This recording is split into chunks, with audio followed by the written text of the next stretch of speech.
channel, those that have been here before. I'm Rickenstein, and today I intend to go into great detail on the trading mechanics of Pathologic 2. In the game, you, as Artemy or the Bachelor, can trade with most townsfolk and steppe people. If you aren't regularly trading with them, then I'm afraid you're making a terrible mistake.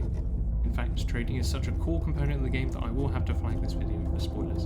If you haven't played the game yet, then I must highly recommend it, and I recommend you go do so before returning here for a second attempt, or if you're having trouble. That said, I will try and minimise any explicit spoilers during this video for people just looking for suggestions. Without further ado, let's press on!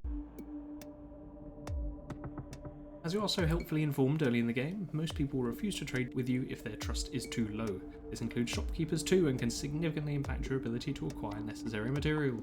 Trust of residents is just the district's opinion of you. In order for people to trade with you, you need to be uncared for at a minimum. This does not apply to children or teenagers though, so you can trade with them while in an unhappy district. The level of trust or district opinion does not influence the items that can be traded or the relative value of your items to theirs. It only affects whether you can trade in the first place. So meet this minimum bar and trade away.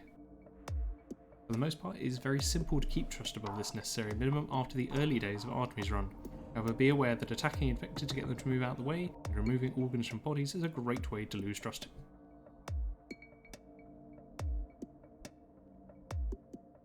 Alrighty then, next up is shops. Shops work like they used to in real life before you all got trapped indoors for eternity. You can visit them at any time of day and trade with the shopkeeper directly. As opposed to trades on the street, money is used almost exclusively. Next to compensate the remainder left over in any trade. Be aware though that the prices of all items fluctuate throughout the game in shops, and no shop is guaranteed to provide all items that it can have in its inventory based on type. There are many things that can be said on shops, so I'll speed things up a little bit and talk through them quickly. Hop into any shop you walk past the first time in a day. It costs you almost no time, and it is almost always worthwhile. Don't sell items that you would be tempted to trade later on the street. Some items like bracelets and rings are good for cash or as trade goods, which is very much up to your needs at the time.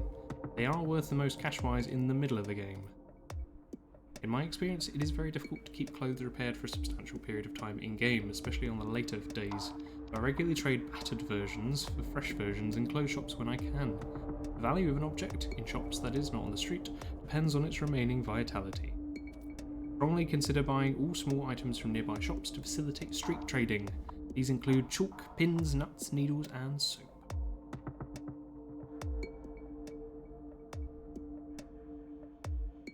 As my parents used to say, children are useful. Different child models will trade a wide variety of items with you. They can usually be found in groups near play areas or sometimes wandering on their own. Not only are they occasionally a source for the blessed Schmowder, but children can also provide a good source of immunity boosters, tier antibiotics, fingernails, food, morphine, and trading items that can be taken to adults to become something worthwhile. Children accept nuts, chalk, bugs, and buttons. They are not the only things they'll trade, and no child will accept all of them, but they are great items to trade due to their high value, ability to stack, and the fact that they are sized 1 by 1. A warning for spoilers, as this information is highly specific. Go to the following timestamp to skip.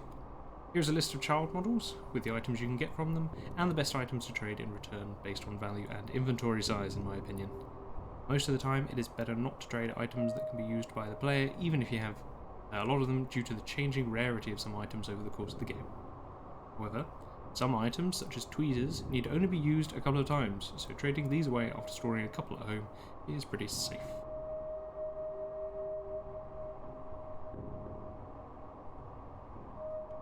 Townsfolk and steppe people in infected areas can be traded with for goodies. Don't try to trade with the infected wrapped in bandages or those curled up on the ground. Instead, find an otherwise normal looking person stood in a house or on the street. Their inventory consists of a random selection from what they could usually have available, and potentially very valuable items such as pocket watches and bracelets.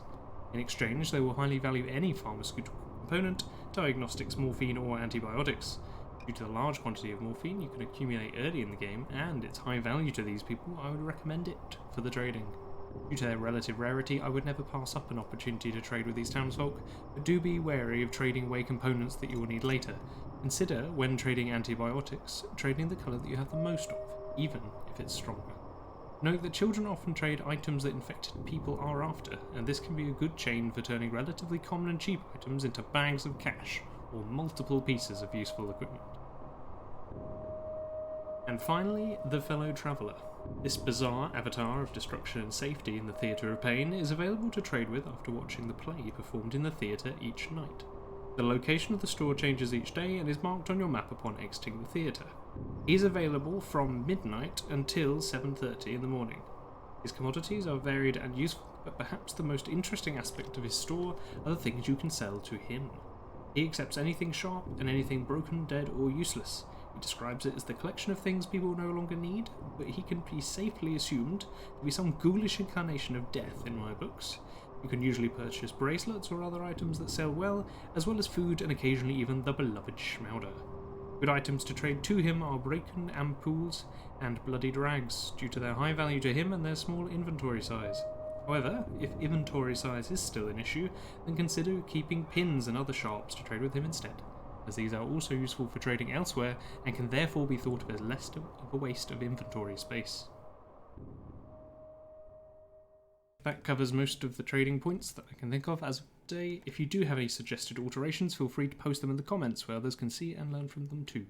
Personally, I want to talk in my next video in a more spoilery fashion about Mark Immortel and what he stands for to me. But that one is likely to be a long and complex video, so I may look into something a little simpler before I finalise the script for that one.